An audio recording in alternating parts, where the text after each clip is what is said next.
The Doug Anthony All-Stars, Australia's iconic bad boy comedy cabaret trio of the late 80s and 90s, are back in town. Reuniting for 2 shows this weekend in Melbourne's Comedy Festival. If you look closely at this though, Jesus rocks the Kremlin, baby commies. You'll notice 2 big differences. This man is in a wheelchair with MS. We picked up a fan on the street as well. And this man was once this man. Oh, you couldn't scratch yourself. Who has replaced this man, I am just a poor boy, though my story seldom told. who is now this man, and very busy with a real job. That's fantastic, guys. Thank you. That's lovely. Help! The man in the red jacket is the I same. don't know this guy. Help! So how's it going to work? Well, we've got to put the brakes on first. Otherwise, because we're on an incline, to get away from us if we're not careful. They started as buskers on the streets of Canberra, and now they're back on the streets to launch the festival. We've never done it with Tim in the chair, though, and the last time we busked was probably, what, 20-odd years ago. Help! Oh, See, nothing happens. oh, come on, this fella's in a goddamn chair, people. You guys what are we thinking about? That way, please. But the new Doug Anthony All-Stars are all about their feelings. That's where he talks about it when he's on stage. You take them right to the edge of their mortality. Is that where he can only talk about it? Time is short and you've got to hurry. And that's a big part of the show. We are temporary people, especially the people on stage.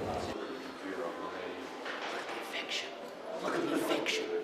Are you telling me that you're doing this Oh, for him? I hate that. Are you telling me? No, I wouldn't say that on camera.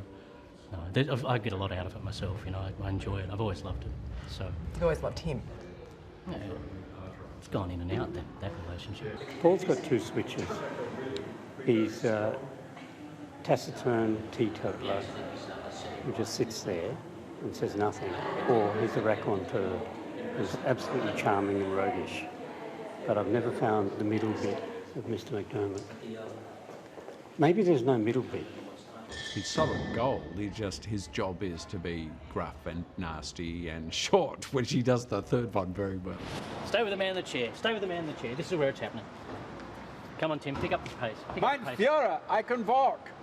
This is the real story of the Doug Anthony All-Stars, circa 2016, coming to terms with life's fortunes. I don't think anything, you know, really prepares you for the magnitude of it.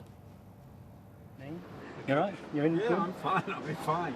Careful! I don't know if I'm still comfortable with it. It's I find Tim incredibly, you know, he's gracious and he's heroic in many ways. You'd probably hate me saying that. I think it's best to, you know, to try and just find the person again, scrape away all the you know, all the bits and pieces that seem to be blocking your vision from just seeing that person. Come and join us. We're from Hillsong. We just want to... A lot of people will say, be careful saying that, and you can't say that these days. For Christ's sake, you just say it. You know, and if something comes back, will you just deny saying it? Just want to talk about the way the Lord has affected our lives and made our lives richer and better. I don't mind calling myself a spastic cripple, because technically, as far as the dictionary is concerned, it's true. And hopefully, this will be the bus where he'll walk again. Laughing about something makes you higher than the thing. It puts you above whatever it is that's scaring you. I've got Krishna riding shotgun on the stagecoach of my life. And regrets, he's had a few. Back then, all I thought was, I can't walk on stage and limp like this. What if this stays? It's over. Whereas if I'd been smart, I just would have gotten in a wheelchair. He didn't tell me. I think Paul told me. I don't think Tim's ever told me. So I assume it's the truth. Because I'm a man and I ignore it. It's like, look at Barnaby Joyce. You know, he wakes up in the morning and goes, no, I can't fix it, I'll shave it. But that's it, I'm stuck with it. The Dougs have sold out warm-up shows on their way to their gigs at Melbourne Town Hall this weekend.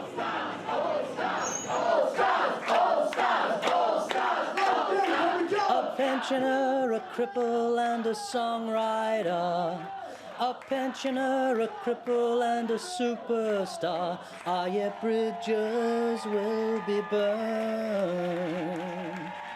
The old stars have returned. We are going at the old stars!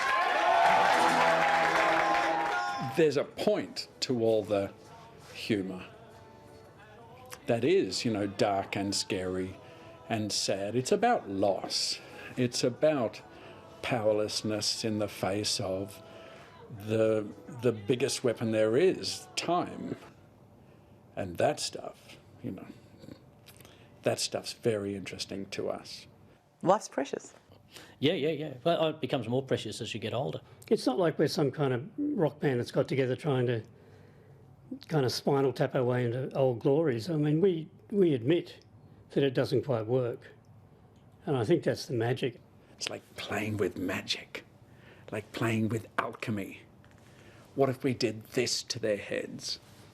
I think that's why suicide bombers always tend to be, you know, poor, stupid men between the ages of 15 and 22, you know.